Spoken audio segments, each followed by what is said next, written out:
All right, so we're at a work session for Scranton City Council, February 19, 2019. Tonight's work session is about blight strategies and some of the recommendations that came out of the blight task force. So I'm Councilman Wayne Evans, this is Councilman Kyle Donahue, and across from me is Councilman Bill Gahn.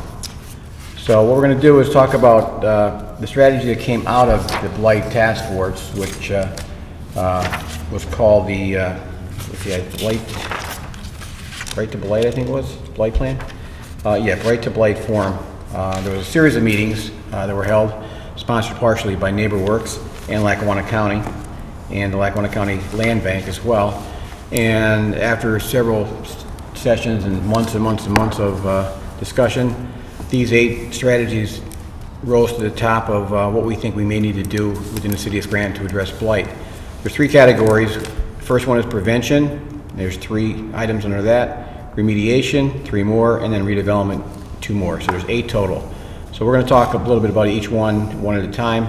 The first one is raising awareness of existing rehab and repair programs for homeowners and others within the city of Scranton. So any comments on that one? I mean, basically that's sort of self-explanatory. We have to get OECD involved with some of their programs. NeighborWorks has some programs as well.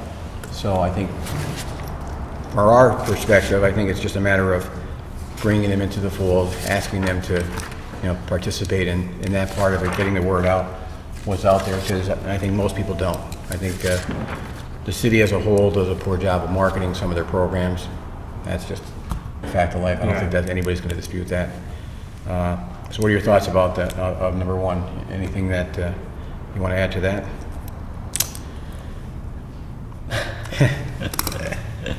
I would just say and I think we touched on this before, the city's website, I think needs to,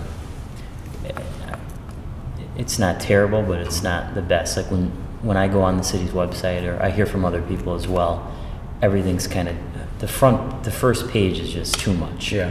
Like there should be a area dedicated for this type of stuff, and it should just be a little bit more clear where people have to go. Well, I think, yeah. I mean, that could get into number 2 here with, on the ticketing, with, as a way of getting that out there, is, getting into warnings and having pamphlets together of the programs that we do have available to put with, it could be part and parcel. To put with the warning. I agree. That's something we can maybe make a pamphlet, not us in general, but the administration make a pamphlet up and pass it out when they're giving quality of life tickets, or as part of the warning process, drop it off at somebody's house. To your point about the website, can you talk a little bit about, I know it's a little off track here, but it has to do with that.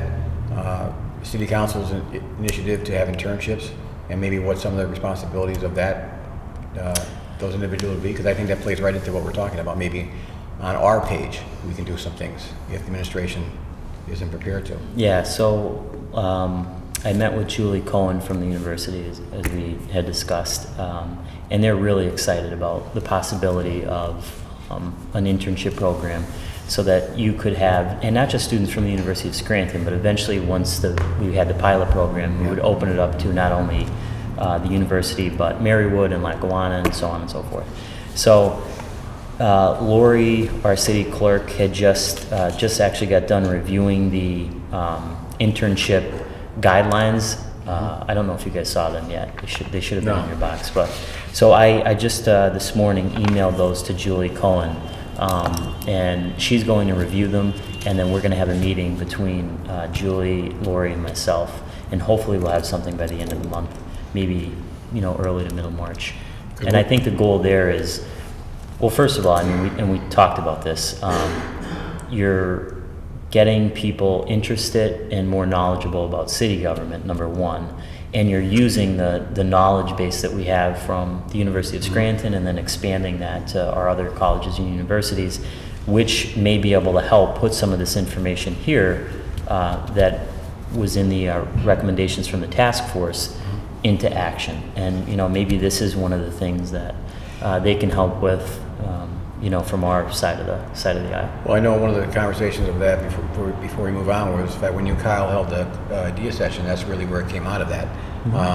was they would focus on social media, the website, internet activity. So this is perfect for them to move right into something like this, Yeah, because and we've talked about this really for like 5 years now. Yeah. But for some reason we just haven't been, I mean, not us personally, but we just haven't, it hasn't, been able to get off the ground, but we don't have any presence on social media, Right. Facebook, Twitter, Instagram, and I look at other cities, they have a major presence. And so that's number one.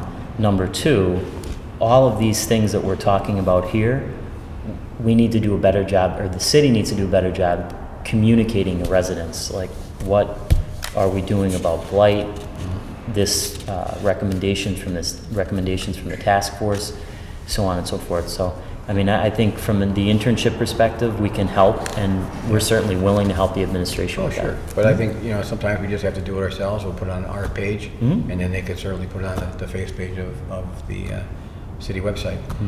So number 2 is my favorite subject, ticketing for code violations. This specifically is the quality of life ticketing ordinance. When I visited Hazelton, that was, they were doing it first, and, one of the first ones to do it. Allentown has done it, Reading has done it. It's pretty much all across the state at this point. I always envisioned that it was going to be a ticket for quality of life issues only.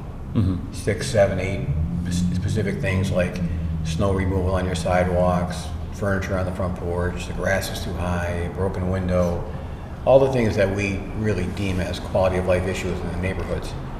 And we went from that modest beginning of 7 or 8 or 9 that we thought it was going to be, and we have an ordinance that has 29, and it's basically a catch-all for everything. And when I want to, and plus the fines are anywhere from $100 to $300 per offense. So what I want to do is look at this again, amend it if possible, and get it back to where we thought it was going to be.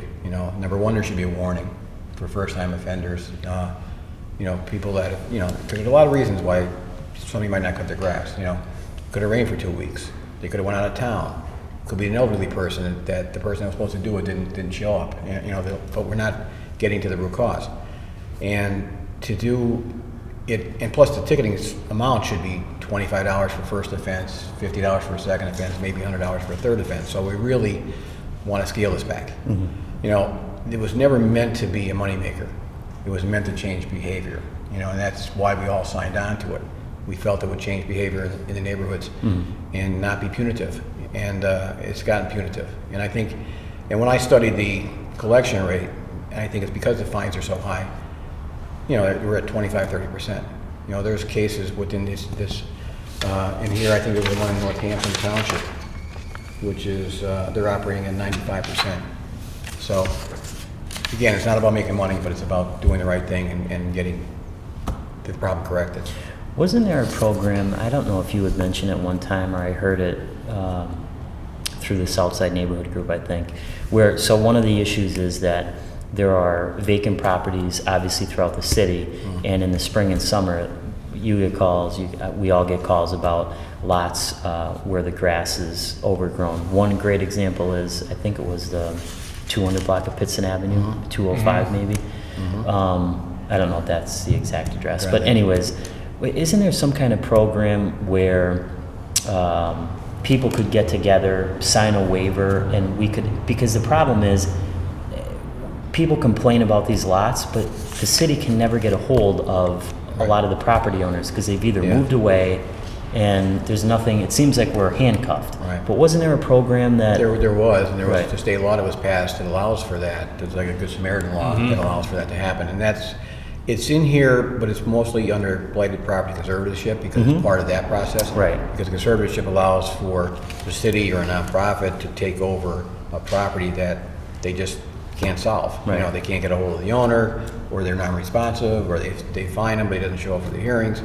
And if the person's that bad or the property's that bad, they can take it over. And they could basically go to a judge and say, we want to be conservative of this property, and then you can basically have it, you can board it up if you want to, you can cut the grass, and you keep all of those amounts of money that are being spent on it. You keep track of them all, and then basically when a property is sold, and eventually you could force a sale too. And can't that be an extension of the land bank then? Because I remember. Possibly. Yeah, Possibly. because I remember when the land bank was kind of first getting started and off the ground, one of the things that they eventually should have been able to do if they received enough money Yeah. was take care of, those vacant properties if they're on the land bank list. Right. A lot of these are still in the repository, but. Yeah, and a lot of the ones that we have problems with are not even in the repository, they're owned. Right. Taxes are being paid. But people have decided, they might be out of town, individuals or property owners have decided they're not gonna take care of the property. I think people, in this case in Southside, I think the neighborhood group got together and said, you know what? They just did it. They just Nothing's did it. happening, they just went and did it. Yeah, and I And applaud them there for was that. there was a couple lots in Southside where they just went and did it. Right. And that was actually a house, they did 205 bids, it was Right. as a house. So why couldn't, I mean, maybe this is pie in the sky, but why couldn't the city create some sort of, I don't want to say department, but some sort of task force where To we deal with have those people, properties. right, we have Yeah. people, we identify these properties and we know no one's going to go and cut them, can't get in touch. So instead of just, complaining about it and nothing being done, let's go out and let's just get it done. Yeah, I totally agree with that. I mean, that might be an I mean, idea. even creating a list and reaching out to organizations that might need service hours, Boy Yeah. Scouts or And part- whatever, and Part of the problem, we don't do a very good job of tracking the properties, other than, somebody calls, they make a complaint, they respond. We need to do a better job of knowing exactly what's out there on our own, being proactive to it. Well, I think that's, when you're looking at this report, there were, all the municipalities had numbers. Right. There were small numbers and ours were gonna be a lot bigger.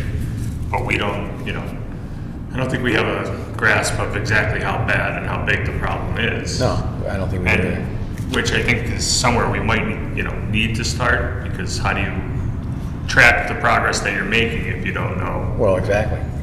Yeah. we talked about this before, but look at what the police department does, and this goes back to See, Click, Fix. So the police department on their website, I don't know if it's crime data or whatever the map is, but I could go on their website, type my address in, and see every police call on a map that has occurred within the last 6 months to a year. We've talked about this before, but if the Yeah. licensing, if the administration went with the program that we've been talking about, See, Click, Fix, you would create a database of every complaint to licensing and inspection, every problem property. Right. And we could have that data and see that. So here are the problem areas, and then we would be able to better And then focus you on can those. concentrate Well, yeah. on the areas that have the worst, the Well, worst blighted right, problems. you put your and resources then- there, Yeah, and you go out and you issue quality of life tickets. and you build off that. Because the analytics on See, Click, Fix are tremendous, because that's exactly what they do. They give you the pockets of where the complaints are coming from. And it's not necessarily because people are complaining, it's because there actually are issues there.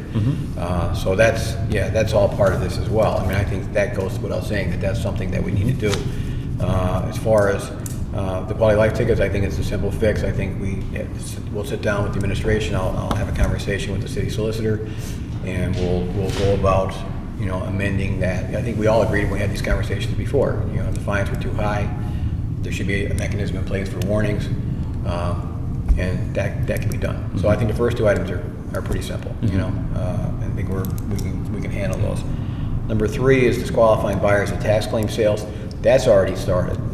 I talked to the acting deputy of that department, and he's gonna make sure that the city's notified, who's gonna be, when the bidders are actually announced, and, you have to do that ahead of the tax claim auction.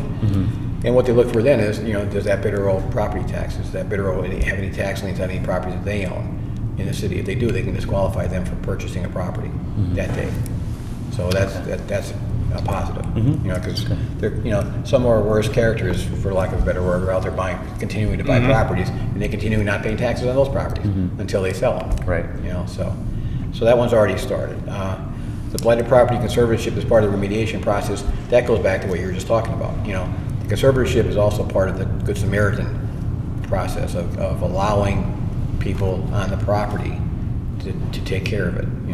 Nonprofits, neighborhood groups, neighbors even, but we have to work on getting the mechanism that allows that in place. But there is state law that, the language that allows for that, and that's all part of this same blanket conservatorship process. And when that doesn't work, then you can I think the best thing to do is for the city actually to approach the conservatorship that they're going to take it over. But we have to put that in place to make sure that can happen. But the state law allows for that. And I think once they do that, they have control.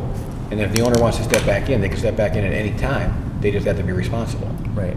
So that it's not like the city's going to take it over, throw eminent domain, and just do whatever they want with it. That's a step that's way down the road. This is just to get control over the property so they can cut the grass, so they can board up the windows if the windows are broken, that kind of thing. So I think we can certainly work on that. Number 5 is expanding resources for demolitions, and I think that's always an issue. But I added in this little packet here that I gave you with the sort of the clip notes on the very back, and this is something I worked on with Chris Galata, who is sort of, he's the guy that ran the task force. He was hired from through the land bank and NeighborWorks, and what he did was he gave me this spreadsheet called Suggested Criteria for Evaluating Properties for Demolitions. Right now, it's my understanding, and I don't know this 100% sure because I've never gotten a response to my question about how do you put properties on a demolition list, is that it's probably first in, first out. A house comes in, goes on a list, as time goes by, it just moves up the list.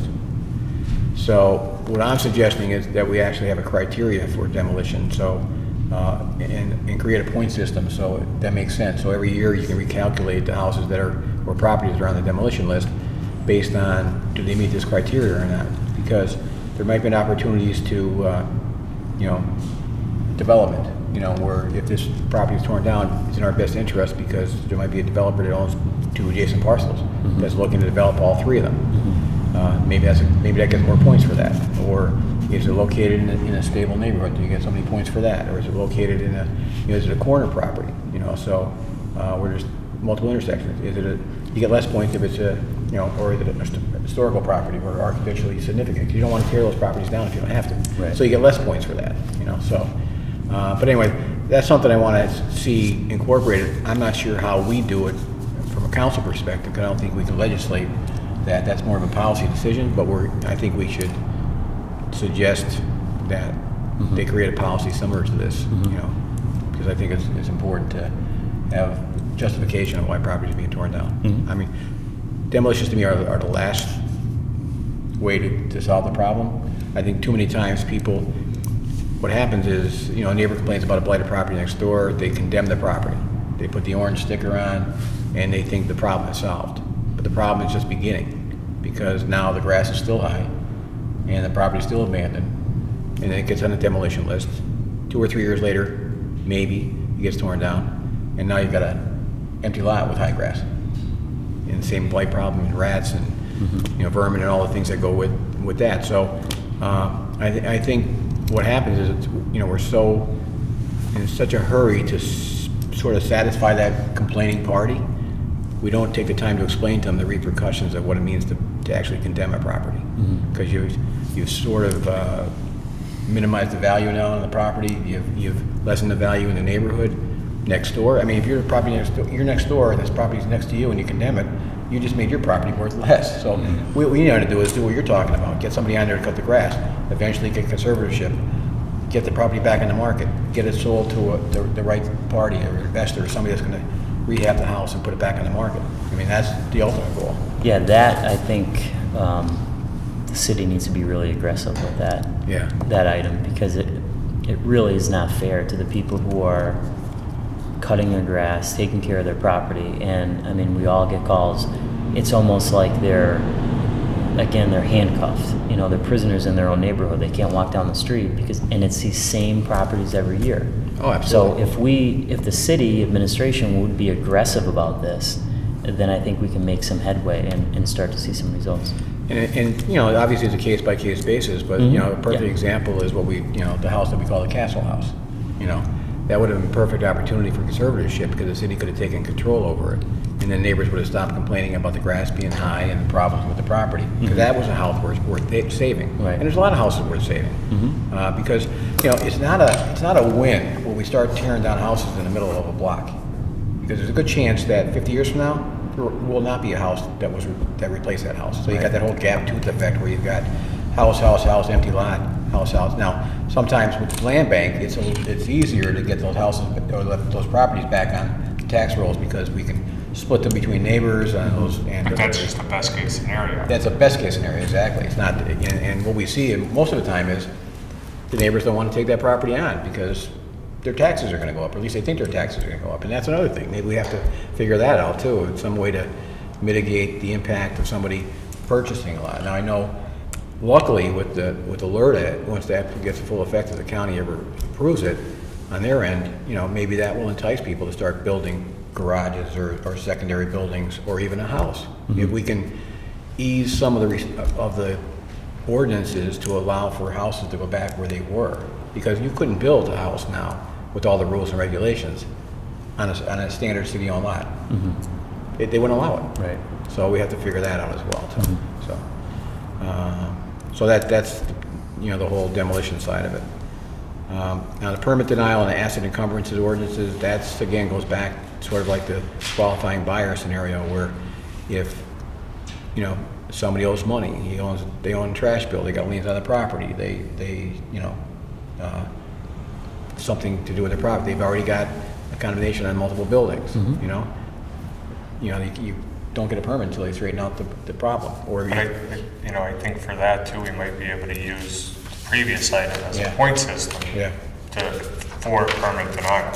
And that, So there's no favoritism or anything. And, I agree with that. That's if there's, that's a slippery slope. but if you meet certain, bars of not taking care of one property, that could be applied on another property. and that's not the case now? Like, if you owe taxes and you owe garbage fees, you can still go in and get a permit and for whatever, correct? Right. Yeah, now in our notes here, it basically talks about the Neighborhood Blight Reclamation Act of 2010 allows cities to encumber assets of property owners when the owner fails to take substantial steps to take a serious code, or correct a serious code violation within 6 months of a final court order. So, again, what you're basically doing is encumbering his assets, and then, or her assets for that matter, and that's what's going to get their attention. So these are things that have been out there for a while, we just haven't been looking at them. And I think, I may be wrong, but when I go to some of these neighborhood meetings, a lot of the neighborhood leaders have already done the research, and there are people who own a ton of properties in the city. Yeah. They owe garbage fees, Yeah. their properties are terrible. They're not from the city, they're from wherever. And, this might be a tool where we can gain some leverage and, have them take care of their properties. Well, here's a perfect example.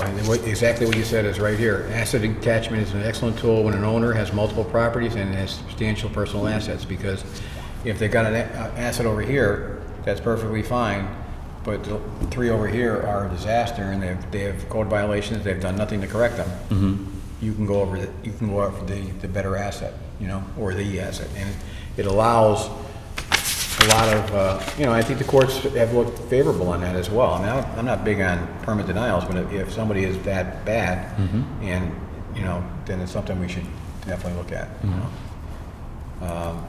On the redevelopment side, we're talking about incentives for private developers. That's something we'd have to talk to the administration about. There might be some things within OECD that could be used for that. I think the LERTA is one that we already did that's going to be positive and have a big impact on and that's an incentive already. Downtown they have the opportunity zone is also in parts of downtown and parts of South Side. So I'm not sure if there's any other incentives that we can talk about other than that, but I think that's something we could actually, we've started that process. And then actively marketing properties to investors, developer, homeowners. And I added to reactivate the Scranton Redevelopment Authority, because I think I don't know if they're dormant, but I sense that they're not very active. And that's a great tool. And we're not using that tool. So I don't think it's only reactivated, it's professionalized too. Well, make sure that we're not just putting people there just to put people there. Oh, absolutely. I mean, redevelopment authorities are such a positive tool in your tool belt for redevelopment and growth in the city, and I haven't heard anything from the redevelopment authority. It's not their fault, you know, I don't think they've been instructed on being proactive but the act of a redevelopment authority that, you know, that they're allowed to do certain things by state law is really the power, you know, and that's something we need to do. And then as far as actually marketing properties, I mean, one of the things that came out of the LERTA is the fact that the chamber will help us market the LERTA. That was part of our conversation with them, and I think that's really positive, because when we had the 3-year tax abatement, basically it was on the city to do it, and we all know it didn't move the needle. I mean, there was a couple houses here and there, and a couple, you know, new construction, but hardly anything, you know, so. And I mean, I know, you know, there's a few of them that were, you know, those were houses that were being built anyway. Yeah, they just got the benefit of the tax abatement because they were going to build anyway. They were people that really were, you know, were going to build in the city and they weren't going to build anywhere else, which is great. But I think we always need to do better. That goes back to number one. We always need to do a better job of marketing our properties. But that's something we can work with the chamber on, downtown Scranton tomorrow, maybe even the neighborhood groups, the land bank, you know, especially the land bank. I think that is such a positive for what we've seen so far. They're doing a great job. They're doing a great job. So, of all these 8, I think all 8 of them are something that we should be doing at some level or another. Some we have control over. I think we can amend the quality of life ticket. I think there might be some legislation involved with the conservatorship, so I think we should have that conversation with the administration to see if is there anything we can do on our end to start, at least be prepared for that. Same thing with the permit denial and asset encumbrance. If there's ordinances that are required for that, then we should do them. Here's my one concern. You know, I read through this report and it's great. And there's a lot of strategies in here that I think would be successful. There's strategies in here that, I remember we had Chris Goulart in here, might have been 3 or 4 years ago to a caucus, because he wrote the Blight to Bright manual. Right. And he's really is a professional person. My concern is, you know, we had this comprehensive blight task force. You were a part of it as our representative from council. As far as I could see through this, no one from the city administration showed up. Concern number 1. Concern number 2, there, like table 6, 7, 8, and 10, there is data from all these other communities. There's no data from the city. I don't know if they couldn't get the information or what. But, and here's why I say this, not to be negative, that is just the truth. We can only take it so far, and I think we have pushed and pushed and pushed. But unless someone from the administration is going to stand with us and either be serious about implementing these things and come up with an aggressive strategy, we're going to be sitting here again with another report, which is great, but like we're not seeing a ton of action, and that's what really frustrates me, because we're doing our part and we're pushing it as legislators, but we're not getting enough back from the administration. Now, for what reason, I don't know, but I just think somebody's got to be, you know, really forcing the issue here, because it's so frustrating. Yeah, we can't just champion this. You're right. It has to be championed by somebody within the administration, and I think we're going to have to work on that. Why no one showed up? People were invited from the administration, elected not to be there. I'm not sure exactly why. You know, I was there at every meeting because I thought it was important. I think tonight what's important is the fact that we're bringing the results of that study to council, have this conversation to say, okay, we can do this or we can do that, I think our job is now to press the issue. Exactly, not to have another report that's going to sit on a wall. I mean, I was committed when I walked into those sessions that we were going to bring back these ideas to the city, and we're the first ones that are looking at implementation. They're still, going through the process. And I don't want to make it seem like some of these are complicated, especially the conservatorship and some of the other things here. And it's not easy. Certainly the you guys know this, the licensing and inspections office, and that's a difficult. Oh, absolutely. It's difficult because, and you know, this goes back to the see-click fix thing.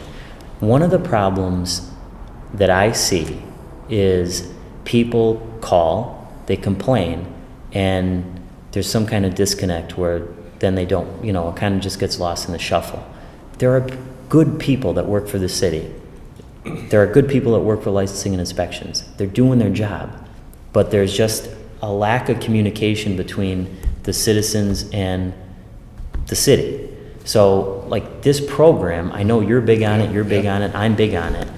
We could close that gap so that when somebody calls and says, hey, I have a property here that's, the grass is 6 feet high, okay, we'll take care of it. Nothing gets done. Not that nothing gets done, but the information does not flow back to the person that complained. So with this program that we've all talked Well, about. there's not a process in place for something to get done. Right. Yeah.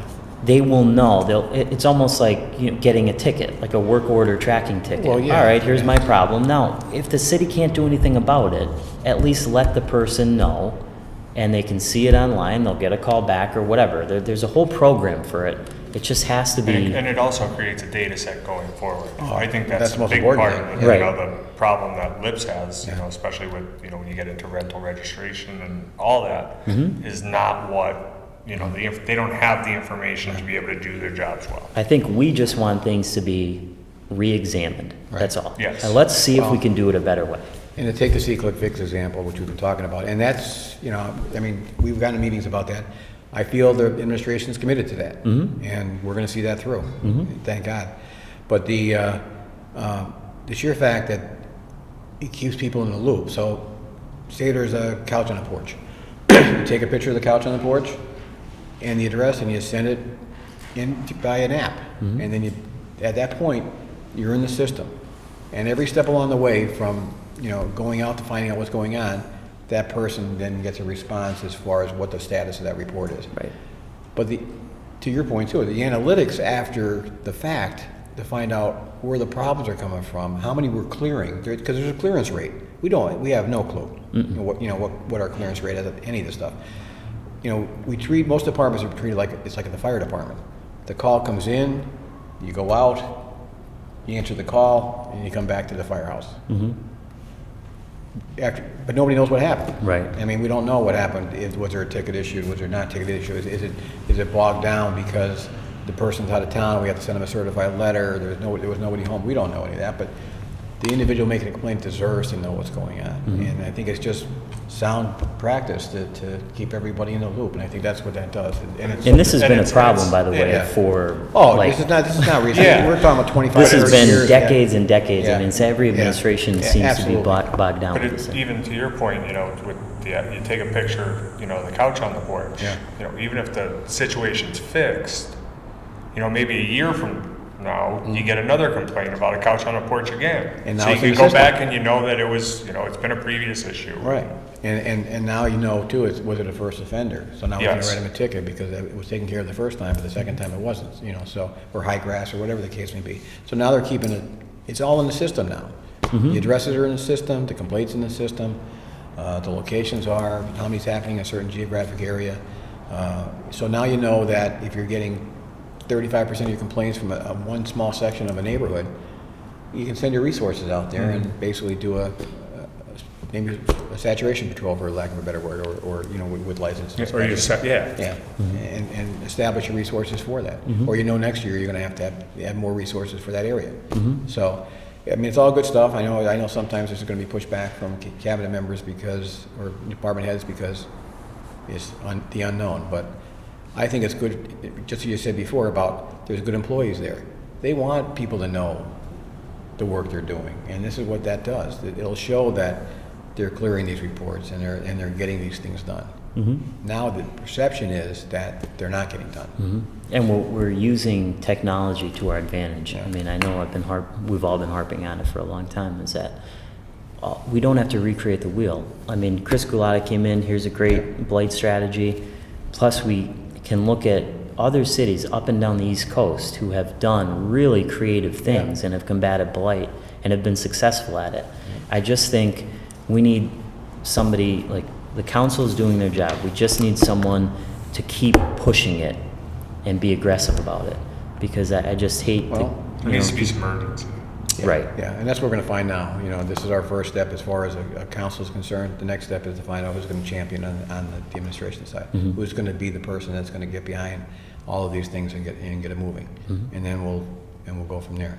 So I'll reach out tomorrow and find out who that person's gonna be, if anybody, and we'll talk about our meeting tonight, and then we'll have to hold everybody's feet to the fire, because it's that important. I mean, the blight issue doesn't get solved overnight, and these 8 things aren't gonna solve the blight issue. But what they are gonna solve is getting it done, getting it started. Because it's gonna proliferate over and over and over again. I mean, and If we don't start on this, it's gonna get worse. yeah, it's gonna get It's worse. not- Yeah. I think that there's things here that I think that'll have a major impact, but we have to, again, get that commitment. Right. For sure. I don't know, anything else you guys want to talk about this, or was there any other parts of it that you want to talk about?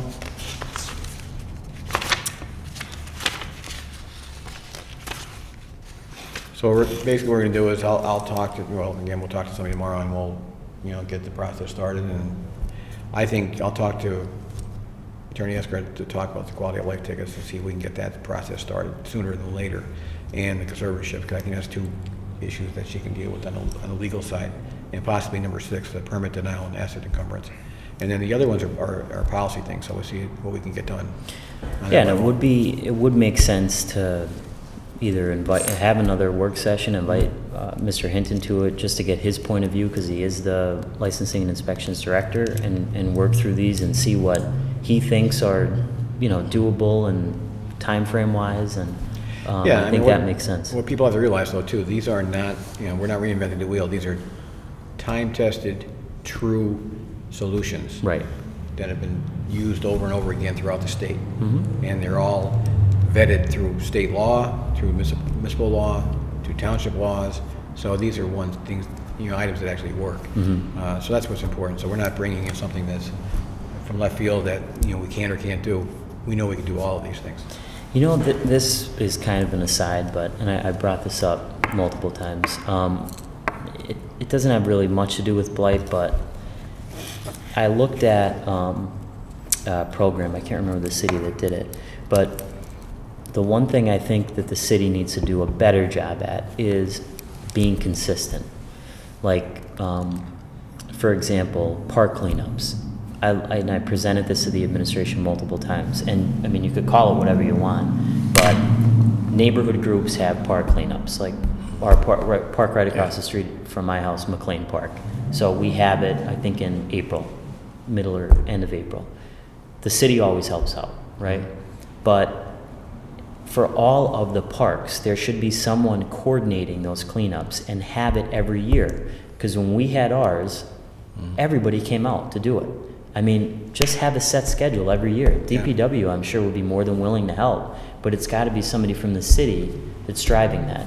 Somebody from the city driving this and being consistent about it. And then everyone will, I think everyone then gets on board with it. And we have been supporters of the park system, obviously, because we put into our budget a couple years ago a new parks director. And we put in the budget this year a assistant parks director.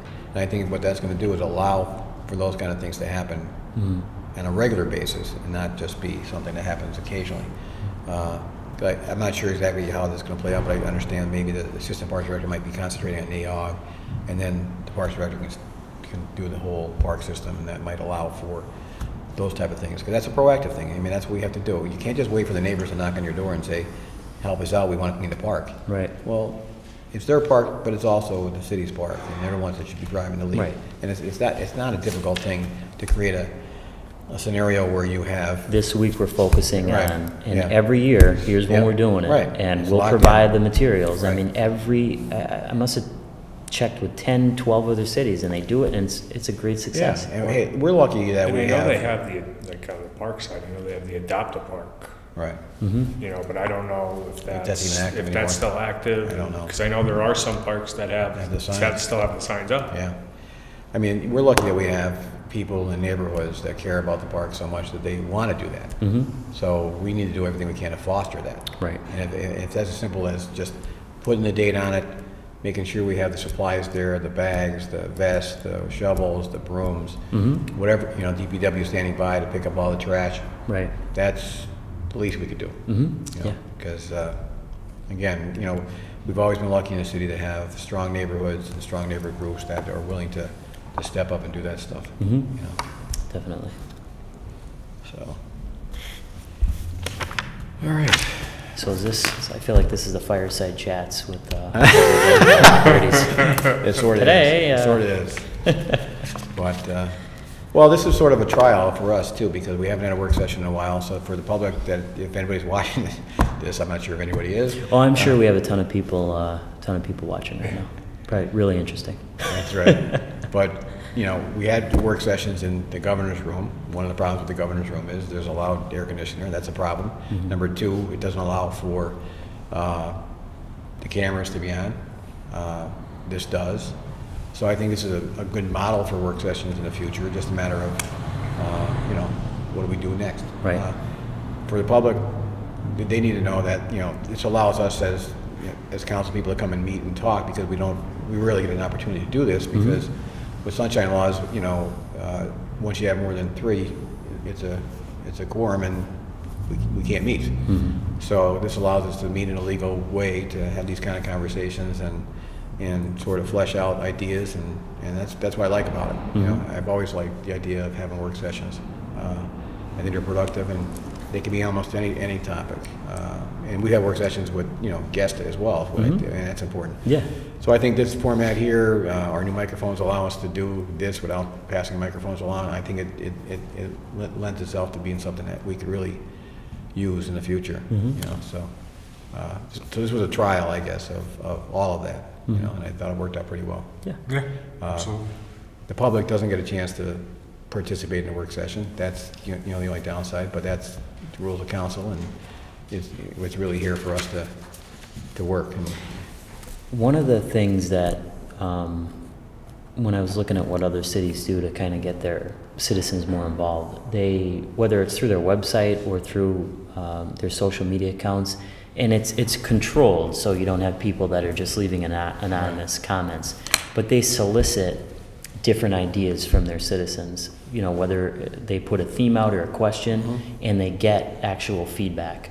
And I know some people would be concerned, well, everybody's just going to be negative, but the cities I looked at, I was so surprised by the amount of positive ideas and feedback that they got. is that on the website? Yeah, I can't remember. It was actually when we were looking at Granicus and putting all the agenda items online. I think they have a couple cities that they did that with. Okay. And again, like some of the city officials were a little worried about it because, social media, there's a way that you could make it that they have to put their first and last name, obviously. But they were surprised by the amount of really great ideas, positive feedback.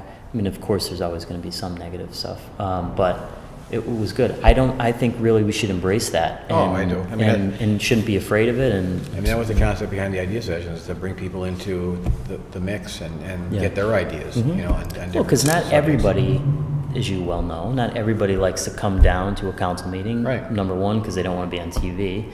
Number two, they don't like public speaking. Number three, maybe they can't because they're working or whatever. Right. So this gives them an opportunity, to engage with the city in a different way, and again, use technology. Well, I think that's a perfect item for our interns to tackle as part of our social media presence on our council page. And I think that would be perfect. Yeah. That'll be something they could do probably on day one. Right. Right. Yeah, definitely. That would take me about a month to figure out. Yeah. So. Well, We've solved all the world's problems. yep, So yep, that'll be our piece of the pie tonight. So if that's it, I don't know if we make a motion to adjourn. I don't know if we adjourn ourselves, but motion to adjourn. motion to adjourn. Okay. Thank you. Thank you. You guys have 10 minutes. I can just sit up here and talk with you? Yeah, sure.